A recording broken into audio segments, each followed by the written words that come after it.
Buenos días a todos.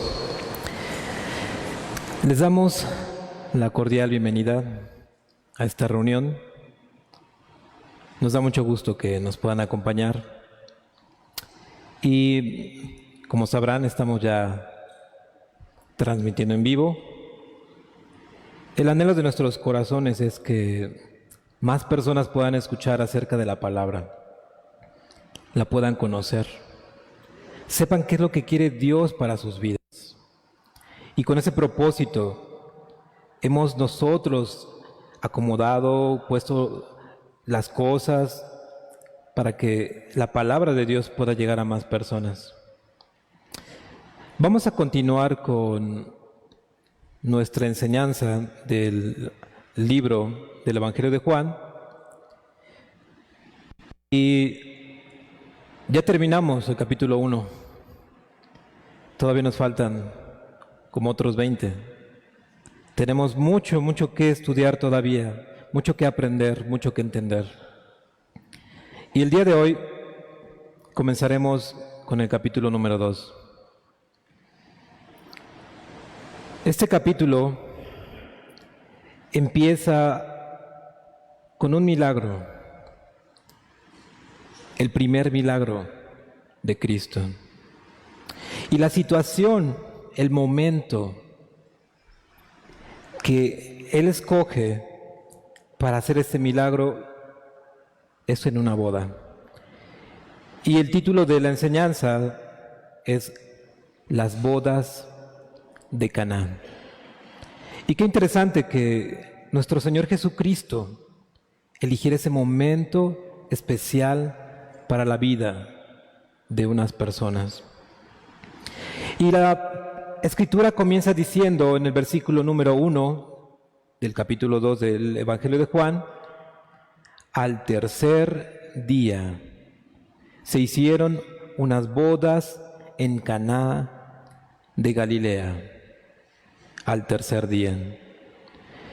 Nosotros leemos muy fácil en la Escritura que dice al primer día, al segundo día, al tercer día, pero en ocasiones la Escritura, cuando empieza a hablar de que pasó un día, no se está refiriendo exactamente a que pasaron 24 horas, sino que pasaron una sucesión de hechos. Y después de eso vino otra serie de acontecimientos. Pero acá está diciendo que vinieron más eventos, más acontecimientos. Para mí es muy importante ubicarnos en el mapa donde estaba Caná. Era una comunidad de Galilea. Palestina estaba dividida como por varios estados, uno de ellos era Judea, otro era Galilea, y tenía Samaria y tenía otro más. José y María vivían en Nazaret. El hecho de que ellos estuvieran viviendo en Nazaret no significaba que ellos fueran de Nazaret, porque la Escritura relata que ellos eran de Belén y fueron al censo a Belén, y Belén se encuentra en Judea. Dado que Jesús vivía en Nazaret con sus padres, era conocido como el Nazareno. Repetidas veces en la Escritura vamos a ver que a Jesús se le refieren como el Nazareno. Nazaret está en Galilea. Más tarde, Jesús iría a vivir a una ciudad marítima de Capernaum, que también se encuentra en Galilea. Y llama mucho la atención, ¿por qué Galilea? ¿Por qué no Judea? ¿Por qué no Jerusalén? ¿Por qué no Belén? Algunos datos interesantes de Galilea, y no es la razón por la cual escogió Jesús que fuera ahí, pero Galilea era muy fértil. Era muy fértil y era, digamos que la tierra más rica en Palestina. Lo que la convertía en una gran ciudad comercial, a diferencia de Jerusalén y Judea, que fueron un centro de erudición judía. Digamos que ahí vivían las personas que eran más estudiadas, vivían las personas que eran más letradas en Judea, a diferencia de Galilea. Entonces, de ahí venía un poco de menosprecio por parte de los que vivían en Judea hacia los galileos, porque como no eran estudiados, no iban a escuelas como las que iban ellos, entonces había cierto menosprecio. Las principales actividades de Galilea eran la agricultura y la pesca, aunque también tenían actividad industrial como talleres de cerámica, tintorerías, producción de vidrio, entre otras. El vino de Galilea dicen que era muy delicioso. Vivir en Galilea era mucho más barato que vivir en Judea. Se dice que apenas si se podía concebir una tierra tan fértil y hermosa como la de Galilea. Un lugar hermoso, un lugar donde literalmente fluía la leche y la miel. A los galileos se les conoce como personas que eran trabajadoras, que eran varoniles los hombres y que eran valientes. Se preocupaban más por el honor que por el dinero. Aunque la tierra era rica, aunque la tierra era fértil, se preocupaban más por el honor que por la riqueza. Debido a la gran actividad comercial, había mucha relación con extranjeros, como los griegos, como los romanos y personas del Medio Oriente. Pasaban por Galilea, estaban en Galilea. Varios de ellos se quedaban a vivir en Galilea. El establecimiento de tantos extranjeros en Galilea pudo haber hecho casi imposible la práctica del mezquino fanatismo de Judea. La zona norteña de Galilea era a menudo menospreciada por los israelitas por no haber mantenido su pureza y en cambio haberse contaminado con los samaritanos y con otros pueblos. Por eso se le llamaba Galilea de los gentiles o Galilea de los extranjeros. Y bueno, y al establecerse extranjeros en esa comunidad de Galilea, facilitaba más que personas que no eran judíos, que no tenían esa creencia, pues dedicaran su fe a otros dioses. Jesús pudo haberse ido a vivir a Judea, donde estaba el centro de erudición. O bien, se pudo haber ido a Belén, a Jerusalén. Y pudiéramos preguntarnos por qué Jesús no quiso ir a vivirse allá. Pero como se crió en Nazaret de Galilea, mucha gente lo descalificaba. Y por eso la expresión de Natanael, que estudiábamos en pasajes anteriores, ¿de Nazaret? ¿Saldrá algo bueno de Nazaret? ¿De Galilea? Dios preparó cuidadosamente los detalles de la venida de su Hijo a la tierra. Cada circunstancia estuvo providencialmente planeada por Dios. ¿Por qué Galilea? ¿Por qué no Jerusalén? ¿O Belén de Judea? Isaías, 700 años atrás, hizo una profecía y les invito, me acompañen en la lectura. El libro de Isaías, en el capítulo 9.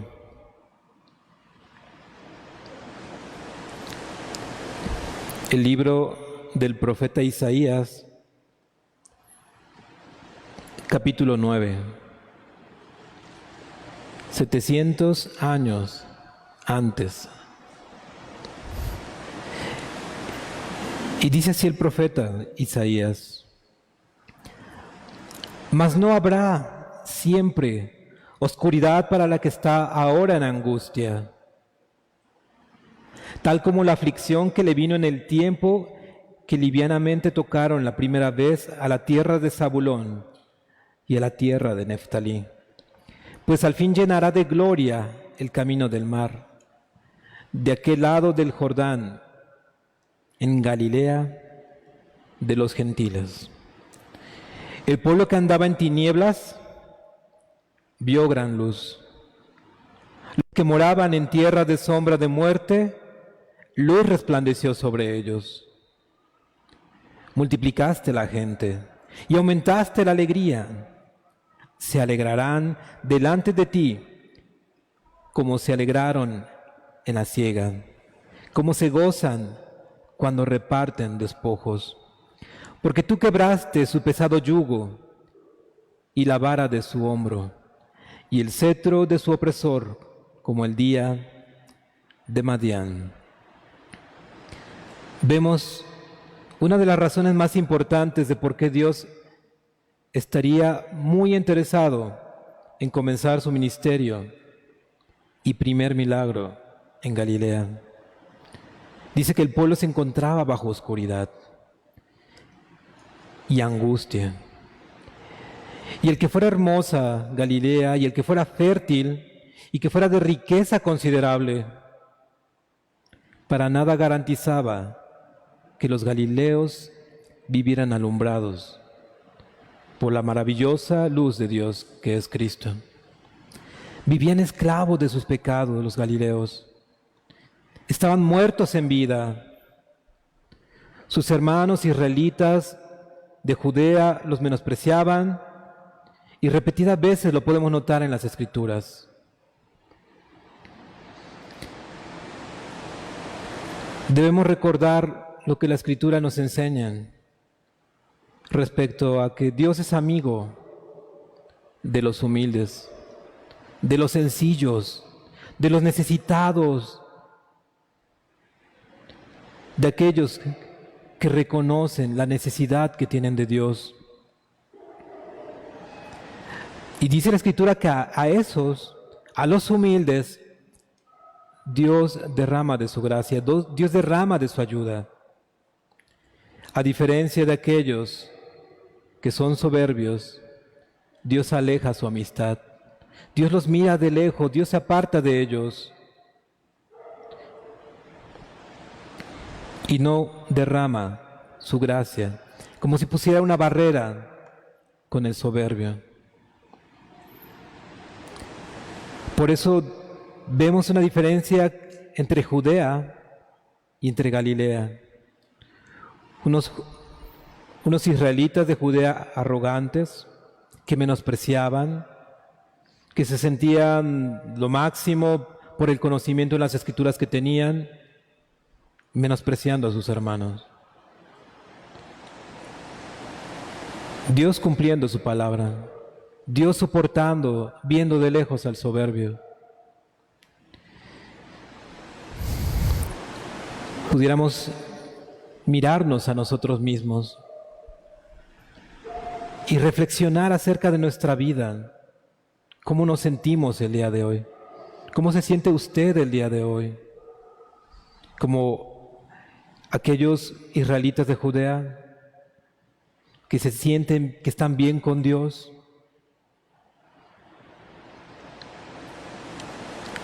¿Te sientes perdido? ¿Te sientes perdida?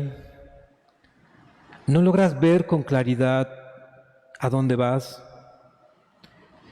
¿No ves con claridad a dónde te va a conducir ese camino? Alejada de Dios, alejado de Dios, apartado de su palabra de verdad.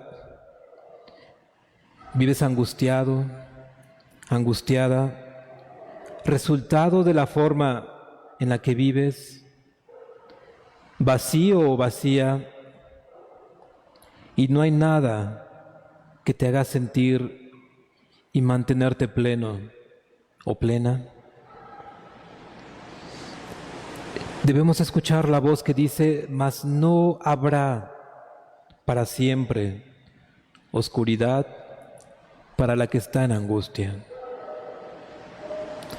Hoy podemos, por la gracia de Dios, ver su gran luz. Hoy puede ser quitado de nosotros el gran peso del pecado. Hoy podemos ser librados de nuestro opresor, el diablo, y hallar la libertad de nuestros pecados en Jesucristo. ¿Por qué? Porque Dios no ha dejado de extender su brazo de misericordia, su mano para salvar. Cuánto amor de Dios por su pueblo. Cuánto amor de Dios por el alma que está perdida, que está en sus pecados viviendo. Cuánto amor de Dios por el menospreciado, por el que está esclavo y muerto en sus pecados. Es en este contexto en el que Jesús comienza su ministerio en Galilea y lleva a cabo su primer milagro. Jesús le dijo a Natanael: porque te dije, te vi debajo de la higuera, ¿crees? Cosas mayores que estas verás.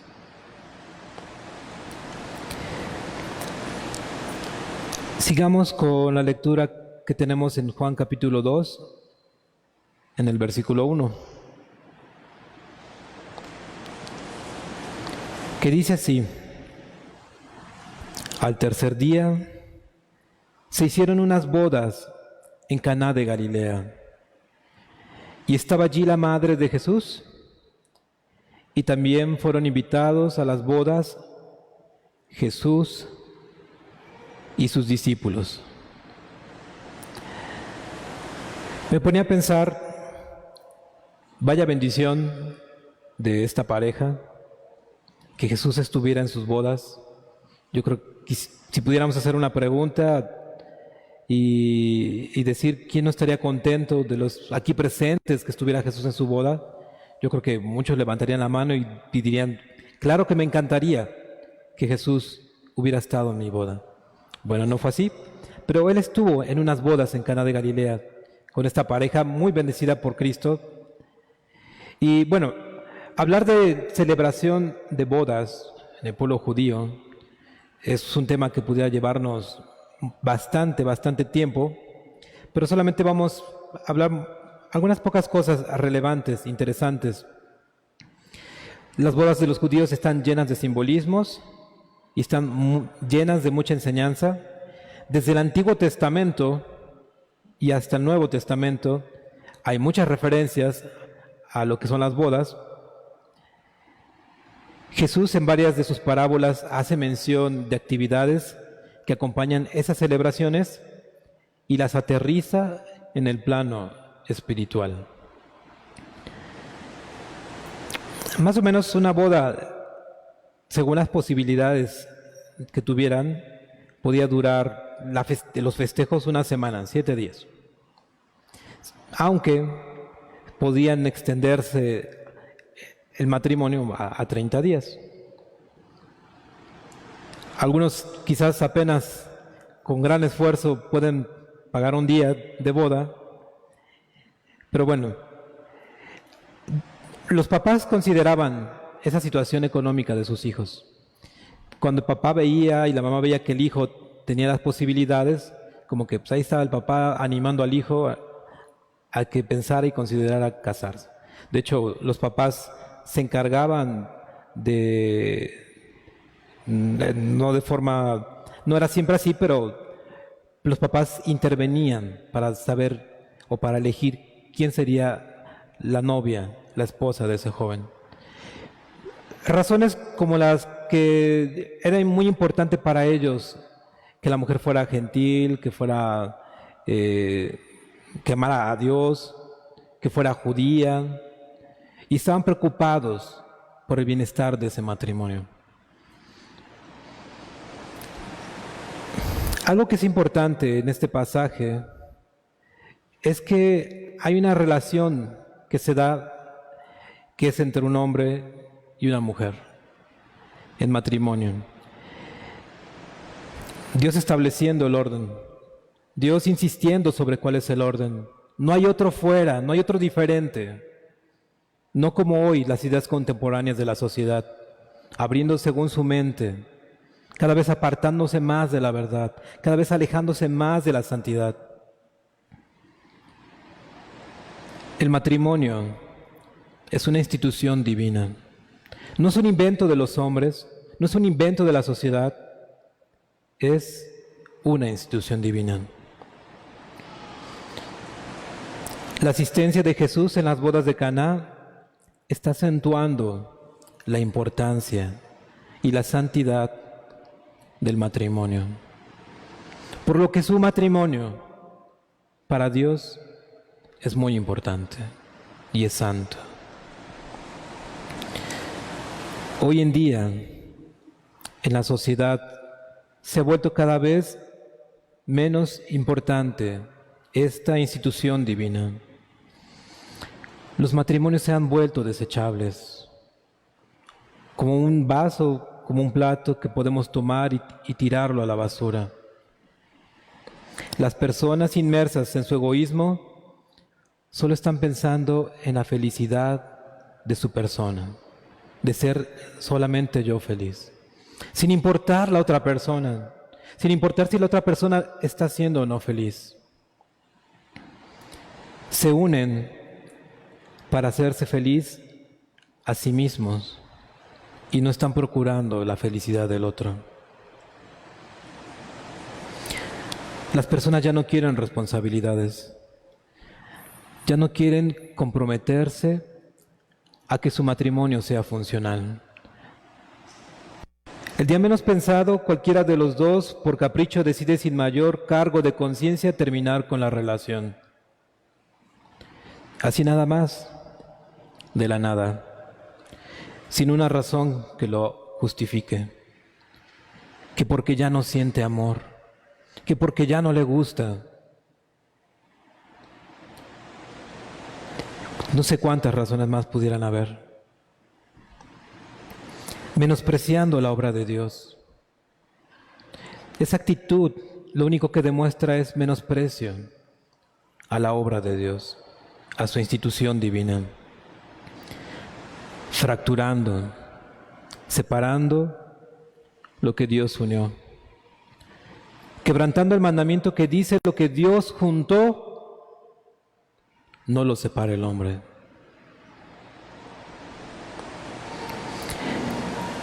El varón o la mujer, consciente o inconscientemente, pueden estar abonando a esa separación. ¿De qué manera? No cumpliendo con sus respectivos roles día a día. Le van abonando con sus indiferencias, con sus faltas de respeto, con sus faltas de amor, con su falta de perdón, con falta de atención, de afecto, entre otras. Están fracturando su matrimonio. Están separando lo que Dios juntó. Y algunos dirán: yo no soy así. Pero si no hacen algo porque el matrimonio sea como Dios lo estipuló, si nos quedamos con los brazos cruzados nada más, no estamos ayudando a que esa unión sea cada vez más fuerte, más agradable ante los ojos de Dios. Quizás tú digas que el deseo de tu corazón no es estropear tu matrimonio. Quizás ni siquiera te viene a la mente: voy a destrozar mi matrimonio, voy a destruirlo. Quizás sí sea tu idea. Quizás has experimentado por parte de tu cónyuge situaciones dolorosas que lastiman tu corazón, han herido tu alma, o quizás haya sido tú quien la ha lastimado, o quizás haya sido tú quien le ha hecho daño, quien ha herido su corazón.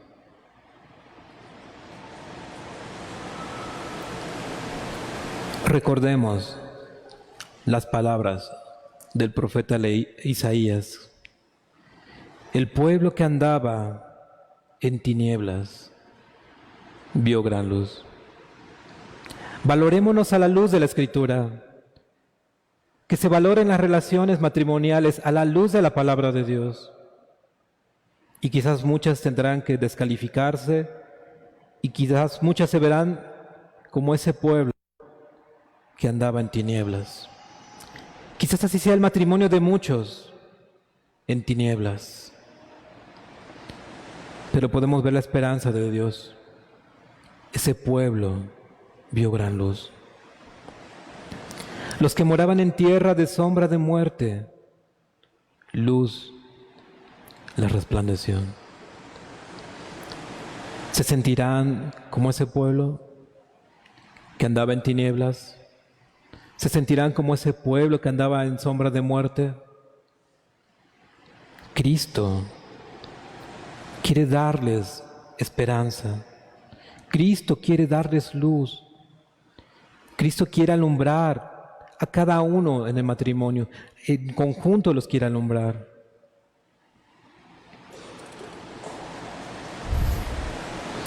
Si tu matrimonio es como andar en tinieblas y es como morar en tierra de sombra de muerte, hoy la luz de Dios, que es Cristo, puede resplandecer sobre ustedes.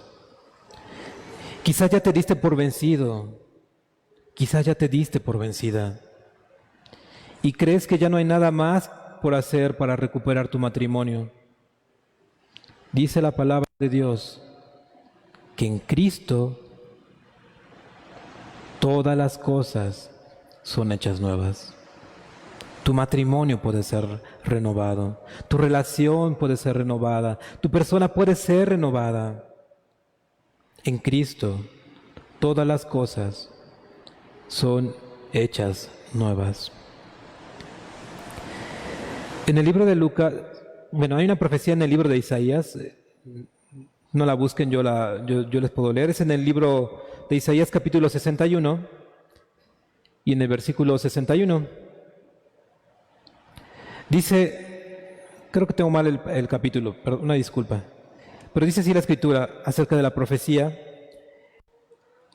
el Espíritu de Jehová, el Señor, está sobre mí, porque me ungió Jehová, me ha enviado a predicar buenas nuevas a los abatidos, a vendar a los quebrantados de corazón, a publicar libertad a los cautivos y a los presos, apertura de la cárcel, a proclamar el año de la buena voluntad de Jehová y el día de venganza del Dios nuestro, a consolar a todos los enlutados, a ordenar que a los afligidos de Sión se les dé gloria en lugar de ceniza, óleo de gozo en lugar de luto, manto de alegría en lugar del espíritu angustiado, y serán llamados árboles de justicia, plantío de Jehová para gloria suya. Una profecía que estaba escrita en el libro de Isaías, que cuando Jesús estaba en el templo, en la sinagoga, puesto de pie, abrió las Escrituras, diciendo: hoy mismo se ha cumplido esta profecía en Cristo. Me ha enviado a predicar las buenas nuevas a los abatidos, a vendar a los quebrantados de corazón, a publicar libertad a los cautivos y a los presos, apertura de la cárcel. ¿Cuántas cosas? ¿Cuán grande el deseo del corazón de Dios? Pensando en cada uno de nosotros, en las diferentes situaciones en las que nos podamos encontrar, en el momento espiritual en el que ahora te encuentras. Dios vino. Continúa diciendo nuestra lectura en el libro de Juan, en el versículo 3. Y faltando el vino, la madre de Jesús le dijo: ¿no tienen vino? Es muy interesante la expresión, la forma en la que María se acerca a Jesús para decirle, ya se acabó el vino. Como cuando de repente, no sé, su esposa o algunos su mamá les dice, pues como que ya se acabó el agua. Entonces como que tú entiendes que te están hablando y te están diciendo, pues tienes que hacer algo.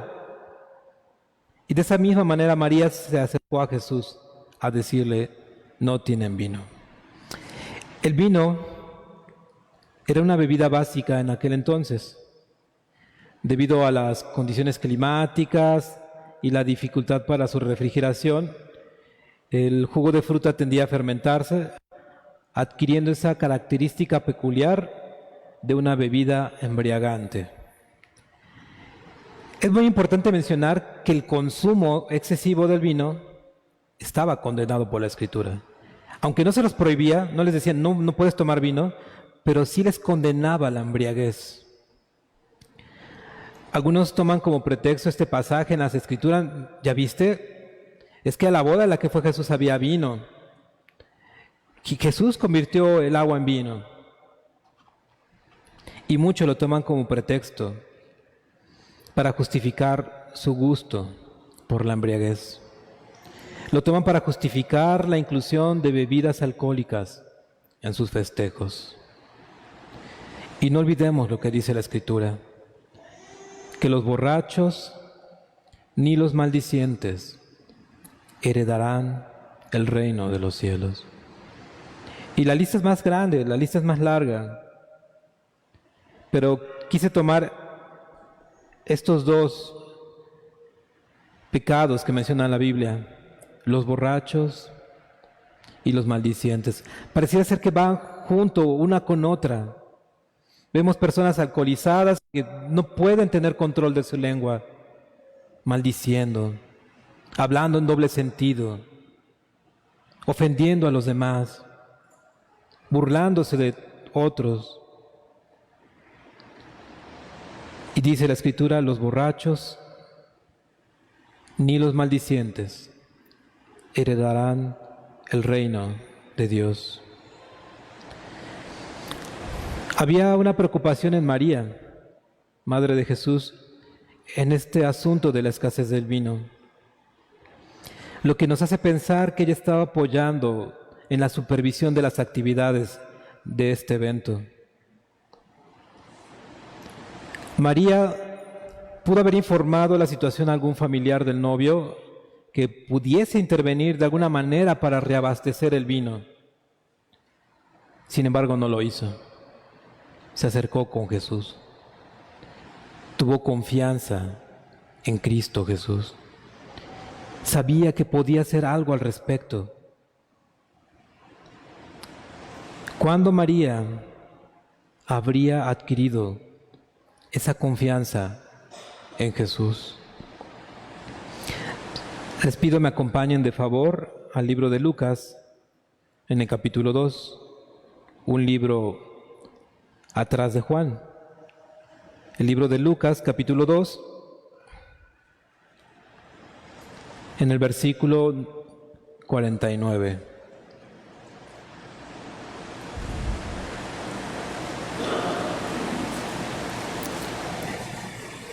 El contexto relata que fueron al templo conforme a las fiestas.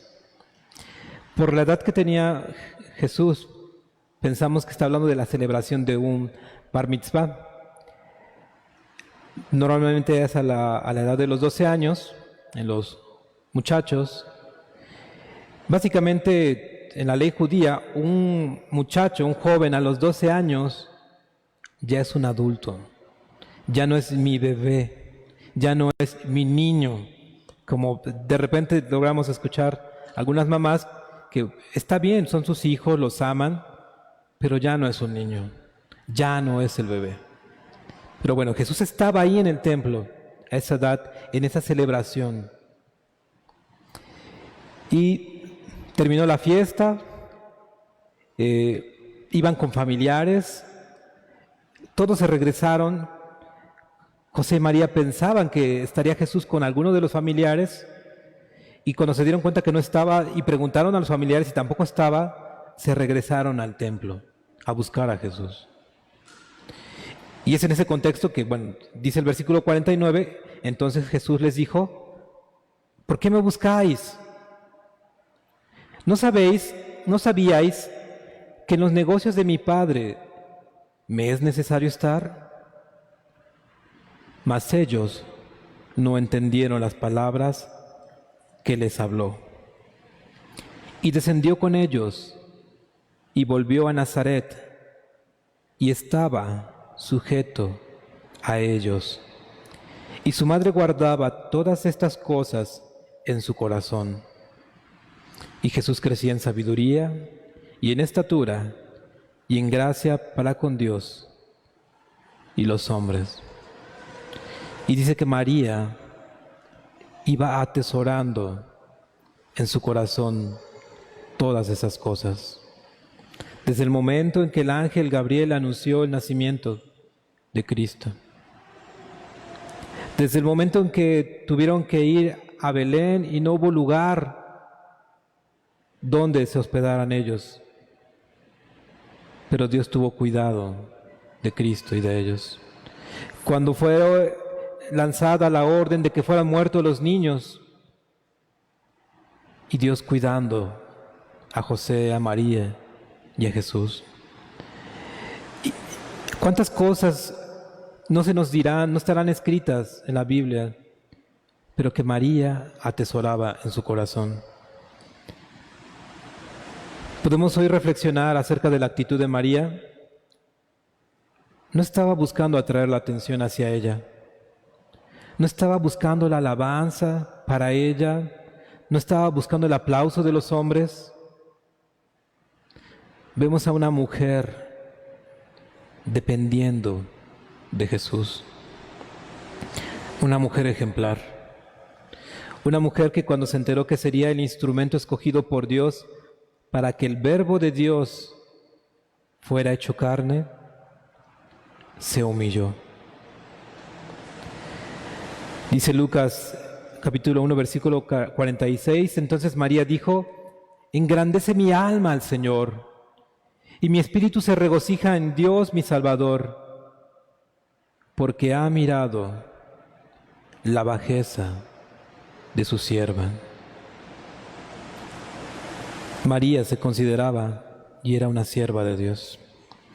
Pues he aquí, desde ahora me dirán bienaventurada todas las generaciones.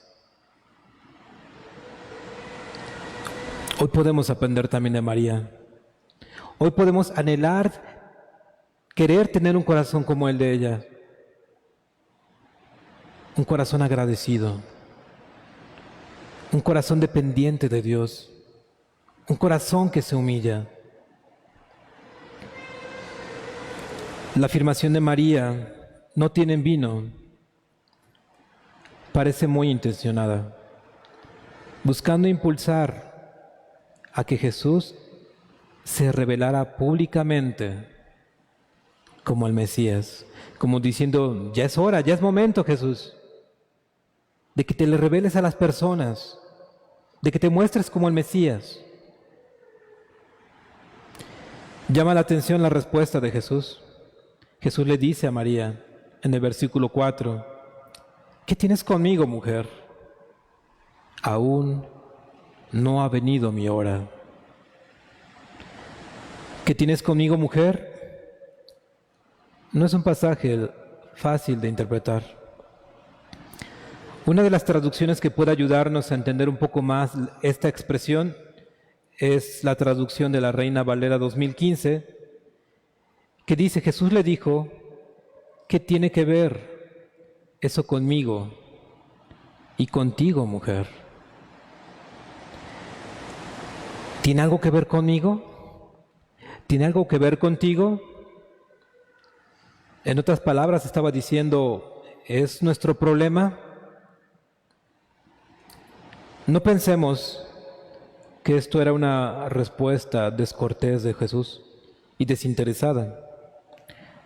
La pregunta tenía la intención de distanciarlos. La declaración, junto con la manera en que Jesús se dirige a María, tan formalmente, mujer en lugar de madre, le estaba dejando saber a María formalmente que su relación común ya no sería lo que había sido mientras él crecía en Nazaret. Su ministerio público ya había comenzado y las relaciones terrenales no determinarían sus acciones.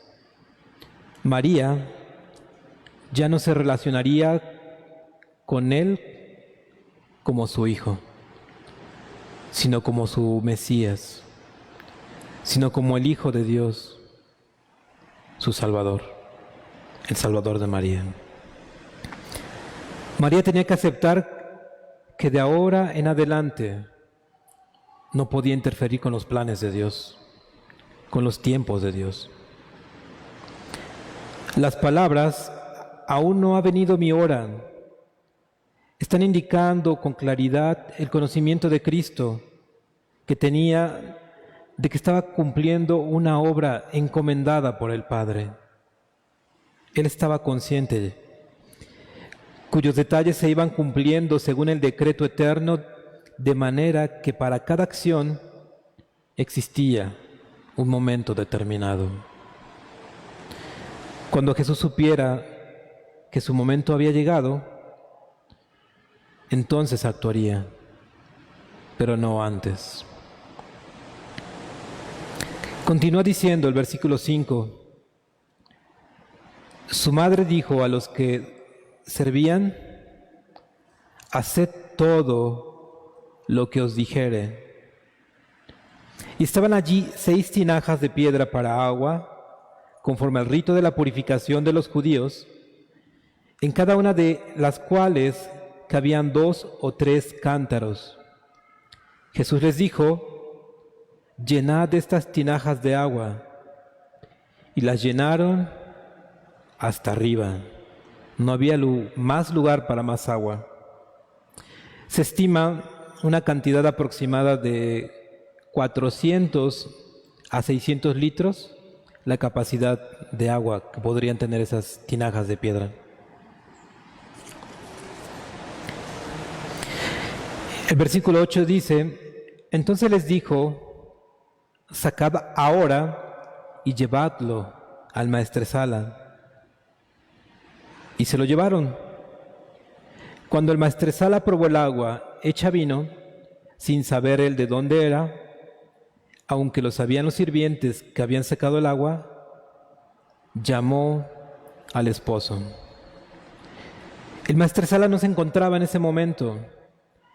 Él no estaba enterado de lo que había sucedido, de que los siervos habían llenado las tinajas con agua. Tampoco sabía que el vino ya se hubiese terminado.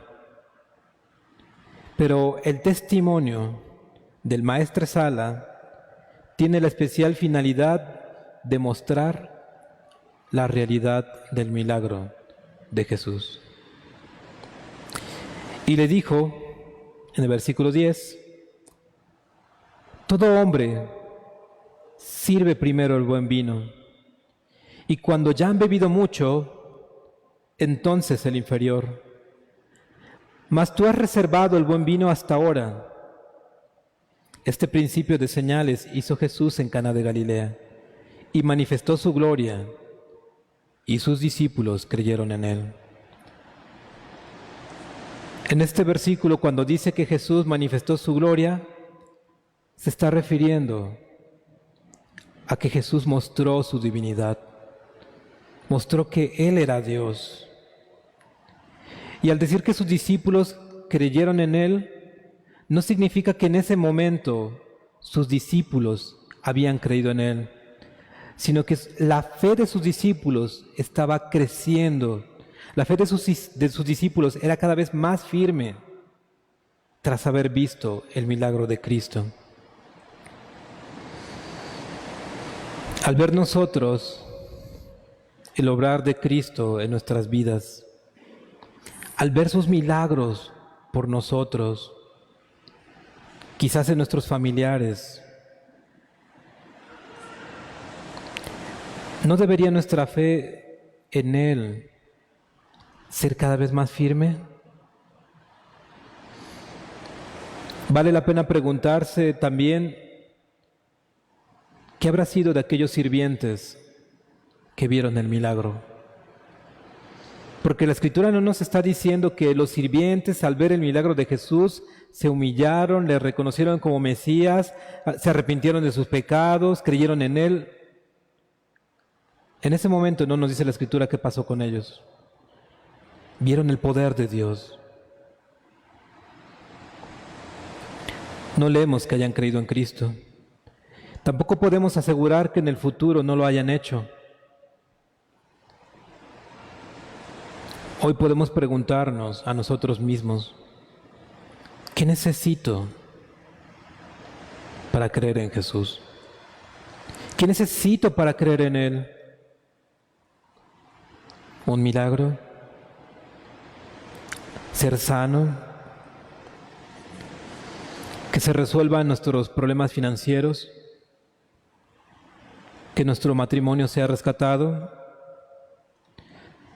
Porque aquellos hombres que llenaron las tinajas con agua y fueron testigos de la conversión, no lo reconocieron, no se humillaron, no creyeron que Jesús era el Cristo. Parece ser como aquellos 10 leprosos que fueron a Jesús clamándole, ten misericordia de nosotros. Vamos a ver el pasaje en el libro de Lucas, capítulo 17, si me acompañan, por favor. El libro de Lucas 17, versículo 11.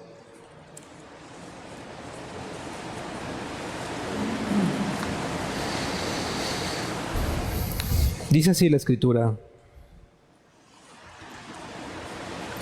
yendo Jesús a Jerusalén, pasaba entre Samaria y Galilea. Al entrar en una aldea le salieron al encuentro 10 hombres leprosos, los cuales se pararon de lejos y alzando la voz diciendo: Jesús, Maestro, ten misericordia de nosotros. Cuando él los vio, les dijo: Id, mostraos a los sacerdotes. Y aconteció que mientras iban, fueron limpiados. Entonces uno de ellos, viendo que había sido sanado, volvió, glorificando a Dios a gran voz, y se postró, rostro en tierra, a sus pies, dándole gracias. Y éste era samaritano. Respondiendo Jesús dijo: ¿no son 10 los que fueron limpiados? ¿Y los 9, dónde están? No hubo quien volviese y diese gloria a Dios, sino este extranjero. Y le dijo: levántate, vete, tu fe te ha salvado. ¿Qué necesitamos nosotros para creer en Jesús? Para estar convencidos de que Él es el Mesías, para estar convencidos de que Él puede liberarnos de nuestros pecados. ¿Qué necesitamos? Porque estos hombres experimentaron los milagros de Dios.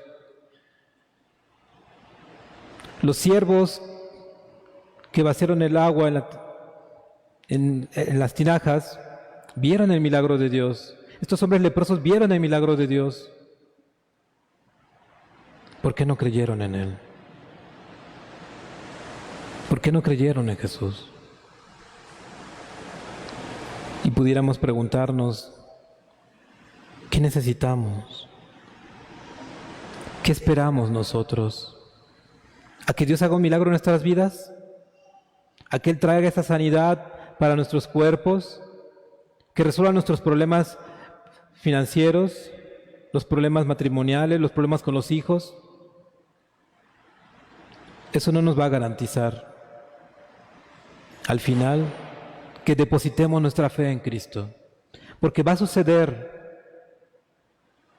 como ha sucedido muchas otras veces, como sucedió en tiempos de Cristo. Y hoy en día muchas personas nos acercamos a Dios para pedirle: Dios, ayúdame con esta situación, ayúdame con esta enfermedad, ayúdame con este problema.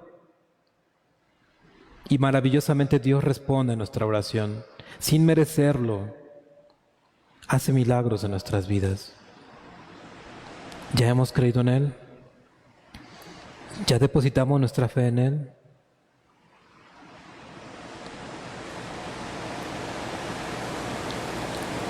Y este hombre que fue sanado, solo uno de 10,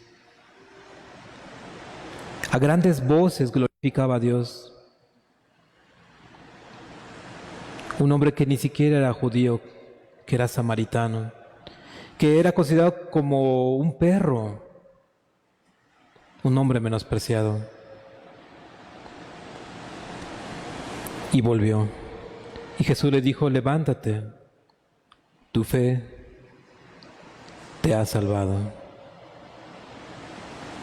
Vaya expresión de Cristo. ¿Cuántos no quisieran escucharla? ¿Cuántos no quisieran escuchar de parte de Dios: tu fe te ha salvado? Porque hasta entonces podremos ser como esa profecía que leímos en Isaías, de aquella ciudad que estaba bajo oscuridad, bajo angustia, que vio luz, que fue alumbrado, que fue salvada. Demos gracias a Dios por su palabra.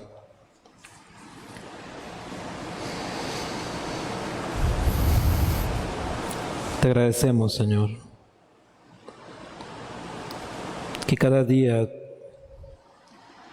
tú nos hablas,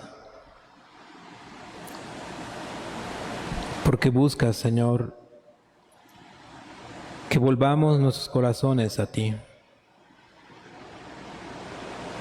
Cuánto amor nos expresas, Señor, al venir con tu palabra de verdad a nuestras vidas, reprobando al hombre pecador, para que éste se pueda arrepentir, para que éste pueda depositar su confianza en ti, para que pueda depender y pueda humillarse ante ti, Señor. Rogamos, Señor, que tu palabra en nuestras vidas transforme nuestra mente, transforme nuestros actos, Señor. Nos acerque cada día más a ti. Que al ver tu obrar en nuestras vidas y en la vida de nuestra familia, nuestra fe, Señor, crezca en ti. Nuestra fe se afirme en ti, porque hemos aprendido que solamente tú, Señor, puedes ayudarnos, puedes liberarnos del pecado, puedes conducirnos a la luz que eres tú, Señor. Rogamos que haya más personas, Señor, que puedan recibir de ti esa luz, que alumbre sus vidas, que alumbre sus familias, que alumbre sus matrimonios. Rogamos de tu ayuda, Señor, y agradecemos el tiempo que nos has permitido estar aquí recibiendo tu palabra, Señor. Bendice a cada persona. Te lo pedimos en el nombre de Cristo Jesús. Amén, Señor.